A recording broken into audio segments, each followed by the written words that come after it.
از جوانی گله دارم، ز جهانت سیرم، کوله باری ز حسرت، ز همه دلگیرم. من سر و پای خیالم، همه سال بیمارم، ز غم دوری یارم همه شب بیدارم. تا سحر خواب ندارم، نه کسی میداند، نه کسی هست که چون خود به کنارم ماند. من و جام و می و مطرب همه دیوانه شدیم، گویی از شهر خود دور و بیگانه شدیم. تو کمی حرف بزن، من به غمم میبالم، سر بی کسی سلامت که شده احوالم.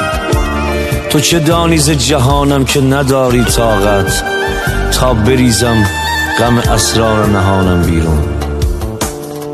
من همانم که در اوج جوانی نه جوانی دیدم، نه جوانی دیدم، نه جوانی دیدم.